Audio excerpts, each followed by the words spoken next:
जगदीश का railway station पर भेल का एक ठेला था। आने जाने वाले मुसाफिर बड़े मजे से जगदीश की भेल खाया करते थे। सब कुछ अच्छा चल रहा था। वो रोज खुशी खुशी घर आता और अपनी पत्नी को रोज की कमाई दिया करता था। सब कुछ ऐसे ही चलता रहा ना सविता, तो बहुत जल्द हम अपना खुद का घर खरीद लेंगे। आपके मुंह में घी शक्कर। भगवान ऐसे ही अपनी कृपा हम पर बनाए रखे। पापा, उस घर में मेरा अलग कमरा होगा। और मेरा भी। हाँ बिल्कुल। कुछ महीनों बाद जगदीश के ठेले पर पुलिस आई। तुम्हारा ये ठेला इल्लीगल है, तुम्हें हमारे साथ पुलिस स्टेशन चलना होगा। पर साहब, मैं सालों से यहाँ ठेला लगा रहा हूँ। वो सब हमें पता नहीं, हमारे साथ पुलिस स्टेशन चलो। जगदीश पुलिस स्टेशन पहुँचा तो इंस्पेक्टर ने उसे वार्निंग दी। जल्द से जल्द अपना ठेला खाली कर दो, वरना इल्लीगल ठेला खोलने के जुर्म में तुझे अंदर कर सकता हूँ। पर साहब, मैं कहाँ जाऊँगा? वो हमें पता नहीं, जल्द से जल्द बस ठेला वहाँ से हटा दो। इंस्पेक्टर की चेतावनी सुनकर जगदीश परेशान हो गया।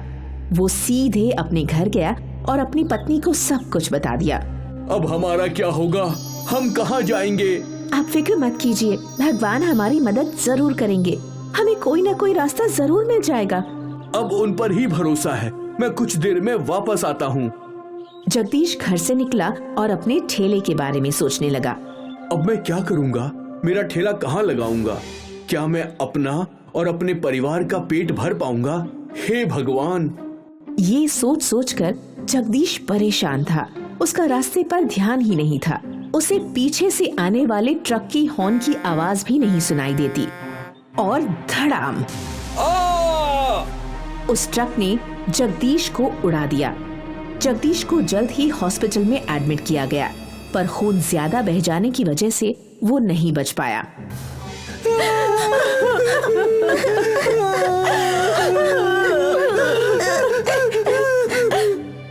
जगदीश के हंसते खेलते परिवार की खुशियां छिन गई। कुछ दिनों बाद जब ये परिवार थोड़ा संभला, अब मुझे ही कोई काम ढूंढना होगा। नहीं माँ, मैं हूँ ना, मैं काम करूँगा। नहीं बेटा, तू बहुत छोटा है अभी। इतना भी छोटा नहीं कि मेरे रहते हुए आपको काम करना पड़े। मैं बाबा के ठेले पे भेल बेच लूंगा। वो ठेला रहेगा तभी तो तू भेल बेचेगा ना। क्या मतलब? उस दिन तेरे बाबा उसी चिंता में मारे गए। पुलिस ने तेरे बाबा के ठेले को इल्लीगल बताया और कहा कि जल्द से जल्द उसे खाली कर दिया जाए। अब हम क्या करेंगे माँ? पता नहीं, पहले चल ठेला खाली करते हैं। सविता और उसके बच्चे ठेले पर पहुँचे और ठेला खाली करने लगे। तभी पास ही ठेला लगाने वाला एक आदमी उनके पास आया। प्रणाम भाभी जी, भैया जी का सुनकर बहुत बुरा लगा। बहुत अच्छे मित्र थे हमारे। अगर आपको हमारी कोई मदद की जरूरत हो तो अवश्य बताइएगा। भैया, अब उनके जाने के बाद मुझे कोई न कोई काम तो करना ही होगा। अगर आपके पास मेरे लायक कोई काम हो तो बताइए।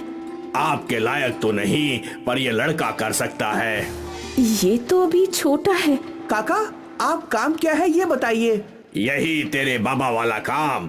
तुझे ट्रेन के अंदर घूम घूम कर भेल बेचनी है। इससे अच्छी आमदनी होगी और ठेले की झंझट भी नहीं होगी। पर क्या तू ये काम कर पाएगा? हाँ बिल्कुल। पर बेटा, तू अभी बहुत छोटा है और तेरा स्कूल भी तो है। माँ, मैं स्कूल भी जाऊंगा और पैसे भी कमाऊंगा। आप मेरी फिक्र मत कीजिए। राम को रास्ता मिल गया। अगले दिन से वो सिर पर टोकरी लेकर निकल पड़ा। भेल भेल ले लो, भेल भेल ले लो, भेल भेल भेल ले लो, भेल। सफर कर रहे मुसाफिरों को राम की भेल बहुत अच्छी लगती और एकाएक उसका व्यापार बढ़ने लगा। अब से रोज सुबह वो स्कूल जाता, स्कूल से लौटकर 4-5 घंटे ट्रेन के अंदर भेल बेचा करता था और कमाए हुए सारे पैसे अपनी माँ के हाथ में रख देता। अरे वाह, आज तो तेरी अच्छी आमदनी हुई है। वो आज मैंने 6 ट्रेन के बदले 8 ट्रेनों में भेल बेची है। और पता है माँ, सभी को मेरी भेल बहुत पसंद है। होगी ही, तू इतनी मेहनत जो करता है। पर बेटा, थोड़ा आराम भी कर लिया कर। रोज रात को सोता तो हूँ। मेरा मतलब है, कभी छुट्टी लेकर दोस्तों के साथ खेलने जा। जब से तेरे बाबा का देहांत हुआ है तू खेलने ही नहीं गया। माँ अब मैं बड़ा हो चुका हूँ, मुझे खेलने की कोई जरूरत नहीं है। ये सिलसिला कई सालों तक चलता रहा। अब राम स्कूल से कॉलेज पहुंच गया था। एक दिन वो ट्रेन में भेल बेच रहा था तो उसके कॉलेज के कुछ लड़कों ने उसे देख लिया। ये तो हमारे कॉलेज में पढ़ता है ना, ये तो भेल वाला है।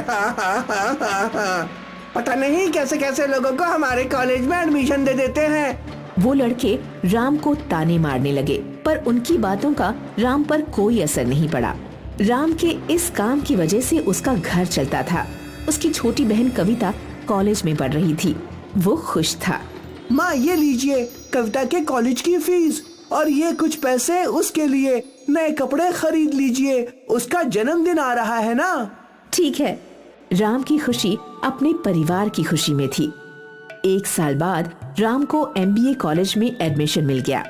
आज वो बहुत खुश था। चाहे मैंने जो भी किया हो माँ, आज मेरा सपना पूरा होने जा रहा है।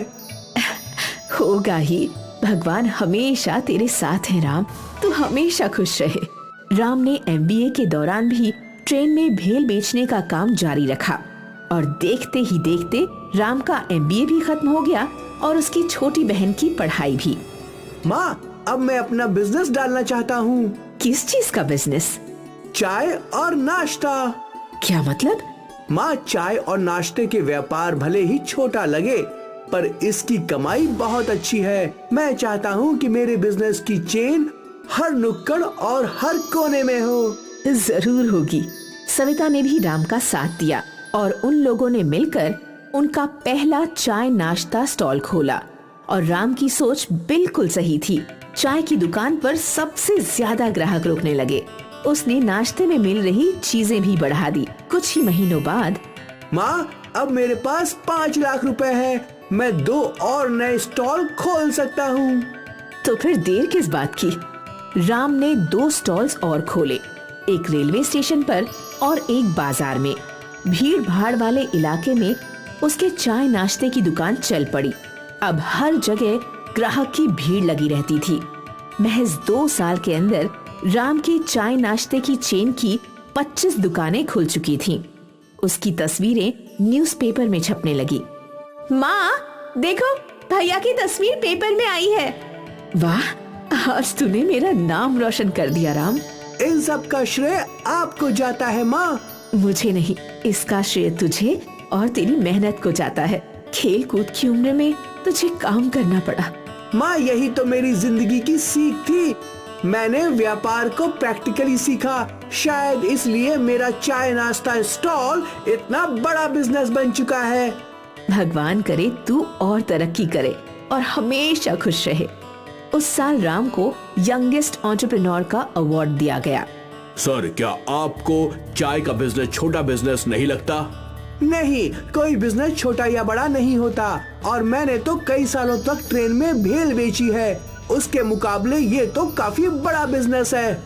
हमने सुना है आपने अपना MBA, अपनी बहन की पढ़ाई सब कुछ खुद संभाली है। जी, क्योंकि उस वक्त हमें संभालने वाला कोई नहीं था और शायद मेरी सिचुएशन ही कारण है कि आज मैं सक्सेसफुल हूँ। उस छोटे से राम को ट्रेन में भेल बेचने में शर्म नहीं आई, तभी तो इस बड़े राम को चाय बेचने में शर्म नहीं आई। अमेजिंग। तो सुना आपने, राम बिल्कुल सही कहता है, कोई बिजनेस छोटा या बड़ा नहीं होता। राम की सक्सेस के पीछे थी उसकी सिचुएशन। उन्होंने अपनी समस्याओं को हल कर अपनी किस्मत को बदल दिया।